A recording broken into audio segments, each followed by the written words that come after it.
Assalamualaikum warahmatullahi wabarakatuh. Selamat pagi. Salam sejahtera bagi kita semua. Sebelumnya saya ucapkan selamat datang mahasiswa baru S1 Kebidanan Stikes Raja Kosi Bojonegoro. Semangat pagi, semangat sehat, semangat belajar. Meskipun dalam kondisi pandemi COVID-19 ini, Wazza harapkan kalian tetap semangat belajar ya. Ini hari kedua dalam proses perkuliahan. Tentunya masih banyak sekali yang ingin diketahui, yang ingin dijajaki terlebih dahulu. Salah satu mata kuliah yang saya ampu saat ini adalah asuhan kebidanan. Pada pertemuan awal ini saya akan menyampaikan tentang konsep asuhan kebidanan. Bagi yang belum kenal, nama saya Nur Aziza ya. Saya akan mengampu asuhan kebidanan bertim dengan Ibu Wi Muhidayati, Ibu Lucy Afriani, dan Ibu Sri Lulu. Langsung saja. Dalam materi konsep asuhan kebidanan ini ada 3 sub pokok bahasan yang akan saya singgung. Yang pertama tentang prinsip asuhan kebidanan, yang kedua tentang asuhan kebidanan holistik, dan yang ketiga tentang pendekatan dalam asuhan kebidanan. Prinsip asuhan kebidanan ya. Sebelum kita bahas tentang prinsip asuhan kebidanan, kita harus tahu tentang bidan ya.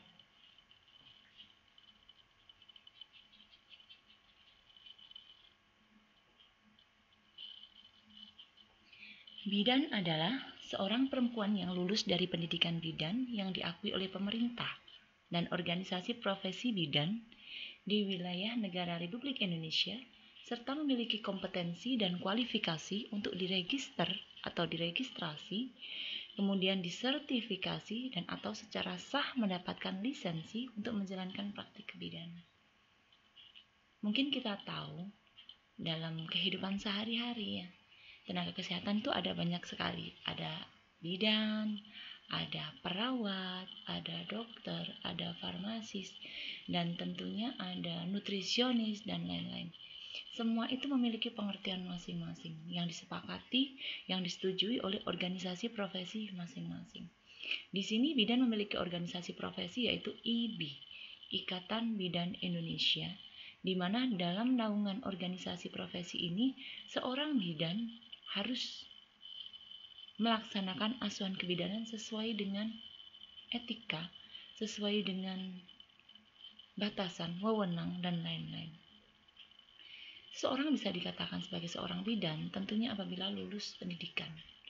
Di sini banyak sekali jenis pendidikan di Indonesia, jenjang pendidikan. Salah satunya mungkin ada dulu atau mungkin masih ada juga saat ini di 3 kebidanan, di mana itu adalah jenjang vokasi.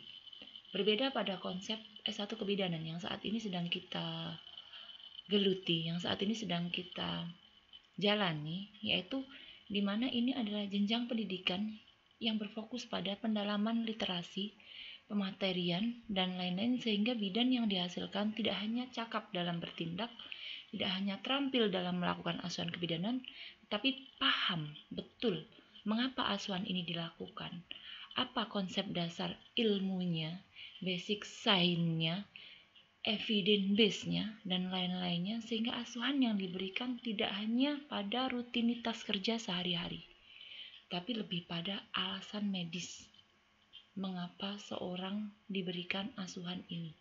Nah, itu. Bidan adalah seorang perempuan yang telah menyelesaikan pendidikan tinggi kebidanan, baik di dalam maupun di luar negeri, yang diakui oleh pemerintah sesuai dengan ketentuan peraturan undang-undangan, yang memiliki kompetensi. Tentunya ini didasarkan pada ujian saat ini. Jadi tidak cukup seorang bidan itu harus lulus sekolah bidan atau pendidikan tinggi kebidanan, tetapi dia juga harus lulus dengan uji kompetensi yang dipersyaratkan.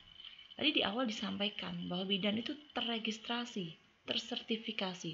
Tentunya ini adalah melalui tahapan ujian yang nantinya harus dilampaui oleh lulusan bidan, sehingga nantinya bidan mendapatkan izin lisensi yang sah untuk melaksanakan pelayanan kebidanan. Sekilas saya akan sampaikan tentang jenjang kebidanan.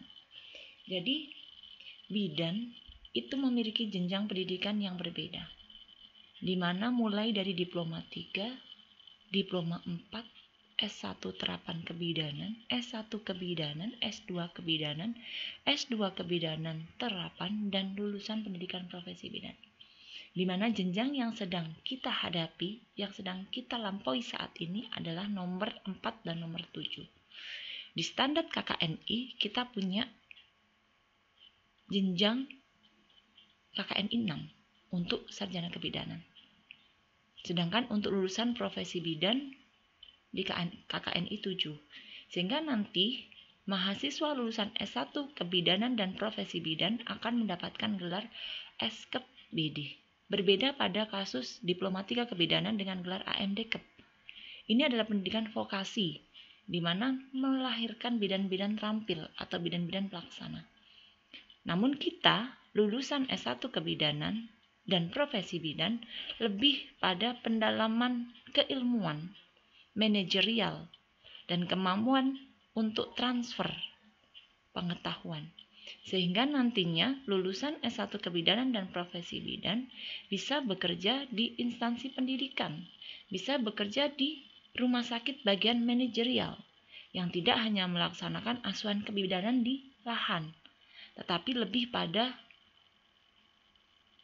manajemen dan leadership dalam pemberian asuhan kebidanan. Bagaimana dengan magister kebidanan? Bagaimana dengan magister terapan kebidanan? Ini adalah jenjang yang lebih tinggi, yaitu S2. Kalau tadi kita bicara tentang bidan, saat ini kita bicara tentang asuhan kebidanan. Asuhan kebidanan adalah proses pengambilan keputusan dan tindakan yang dilakukan oleh bidan sesuai dengan wewenang dan ruang lingkup praktiknya berdasarkan ilmu. Nah, di sini seorang bidan bekerja tidak berdasarkan pada rutinitas semata, tidak berdasarkan pada pengalaman saja, tetapi berdasarkan ilmu dan kiat kebidanan. Oleh sebab itu, mengapa untuk menjadi seorang bidan tidak hanya butuh seorang bidan itu adalah anak dari bidan atau anak dari dukun atau anak dari perawat, bukan demikian. Tetapi menjadi seorang bidan harus melalui tahapan pendidikan, tahapan keilmuan yang harus dikuasai. Ilmu apa saja? Banyak. Ilmu yang mendasari kebidanan itu adalah banyak sekali, mulai dari anatomi, fisiologi, biologi reproduksi, dasar-dasar kebidanan, dan lain-lain yang nantinya akan kita pelajari dalam step by step di semester 1, semester 2, semester 3 sampai dengan kalian nantinya akan lulus. Nah, dalam melaksanakan asuhan kebidanan ini, seorang bidan harus melakukan sebuah pendekatan, di mana pendekatan ini adalah sebuah kerangka berpikir. Dalam memberikan asuhan kebidanan, seorang bidan tidak serta-merta langsung ada orang datang sakit, oh ini sakit ini, tidak demikian. Tetapi harus melalui sebuah kerangka berpikir, di mana seorang bidan harus mampu memecahkan masalah. Dalam hal ini adalah masalah yang dihadapi oleh klien secara sistematik, mulai dari pengumpulan data, analisis data, diagnosis kebidanan. Jadi pasien datang mengeluh bla bla bla bla, dilakukan pemeriksaan, hasil pemeriksaan bla bla bla bla bla. Maka bidan harus menegakkan sebuah diagnosa. Baru kemudian menentukan apa yang harus dilakukan. Dilaksanakan. Setelah dilaksanakan, baru kemudian dievaluasi. Apakah apa yang saya laksanakan ini sesuai? Apakah penata laksanaan yang saya lakukan ini memberikan hasil kepada pasien? Nah, itu adalah asuhan kebidanan. Bagaimana dengan pelayanan kebidanan?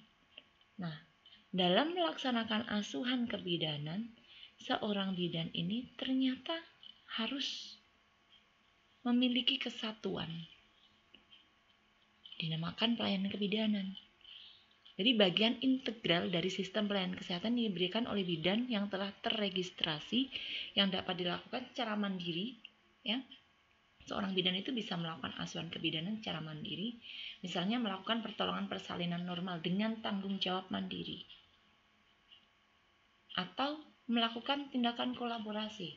Misalnya dalam asuhan kebidanan persalinan ternyata ditemukan kondisi yang tidak sesuai atau tidak biasanya, maka kita melakukan konsultasi kepada bidan yang lebih senior, misalnya bidan koordinator di puskesmas, atau bahkan ke lintas jenjang yang lain, lintas sejawat yang lain, misalnya dokter umum atau dokter spesialis kandungan. Atau bahkan tindakan lain, misalnya kita sudah melakukan suatu asuhan, tetapi ternyata pasiennya mengalami perdarahan. Nah, di situ kita akan melakukan tindakan rujukan, merujuk. Jadi kita melakukan asuhannya di klinik atau di polindes, maka kita melakukan rujukan ke puskesmas atau bahkan ke rumah sakit sesuai dengan alur yang telah ditetapkan. Bagaimana dengan praktik kebidanan? Praktik kebidanan adalah implementasi dari ilmu kebidanan oleh bidan yang bersifat otonom. Otonom itu seperti apa? Jadi secara mandiri. Bidan lulusan S1 kebidanan dan profesi bidan memiliki hak, memiliki wewenang untuk melakukan praktik secara mandiri karena telah melewati tahapan profesi bidan, di mana memang ini adalah hal yang diwajibkan oleh organisasi profesi, bahwa di tahun 2025 seluruh bidan di Indonesia harus memiliki basic pendidikan profesi bidan. Dan ini tidak dimiliki oleh diploma 3 kebidanan atau D3 kebidanan. Nah, ini. Asuhan ini diberikan kepada siapa? Kepada perempuan. Karena memang subjek dari asuhan kita adalah perempuan. Sepanjang daur kehidupannya, mulai dari proses kehamilan, proses melahirkan, kemudian proses nifas, keluarga berencana, dan lain-lain. Selain perempuan, juga keluarganya, suaminya, ayahnya, ibunya, mertuanya, mungkin neneknya, kakeknya, dan komunitasnya di lingkungannya. Semuanya didasari pada etika. Jadi dalam memberikan asuhan kebidanan, dalam praktek kebidanan, seorang bidan tidak boleh semena-mena. Seorang bidan harus patuh pada etika dan kode etik bidan.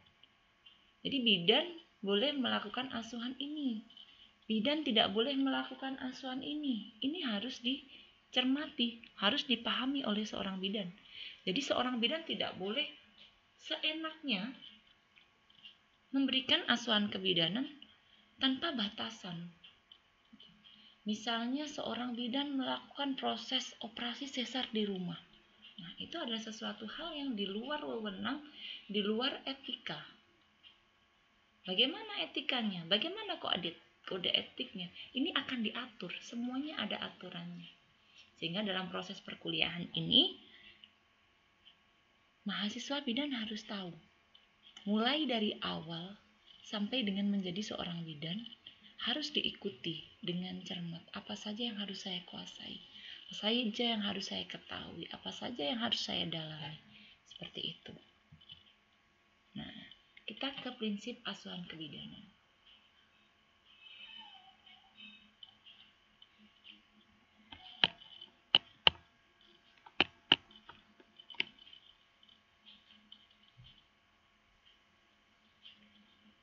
Kelahiran adalah proses yang normal.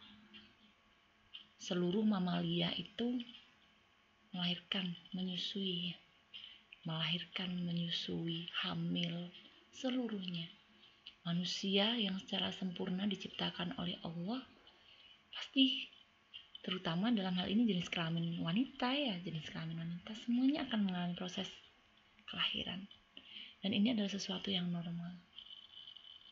Jangan sampai proses ini menjadi sesuatu yang masalah, ada kendala, ada komplikasi. Disinilah peran asuhan kebidanan, bahwa kelahiran, kehamilan, menyusui ini adalah proses yang normal. Dan kita sebagai bidan berkutat pada hal-hal yang normal. 95% persalinan adalah normal. Artinya 95% persalinan akan berakhir di tangan bidan. Bidan yang memberikan asuhannya. Ini satu prinsip asuhan kebidanan. Yang kedua, pemberdayaan. Bahwa ibu dan keluarga adalah aktor utama. Bukan kita sebagai bidan sebagai aktor utama. Sehingga apa? Semua hal yang kita berikan kepada pasien harus atas persetujuan ibu dan keluarga. Asuhan yang kita berikan harus memandang bahwa ibu dan keluarga adalah subjek asuhan, subjek pelayanan, di mana mereka memiliki pandangan, mereka memiliki hak-hak tertentu yang harus dipahami dan diberdayakan.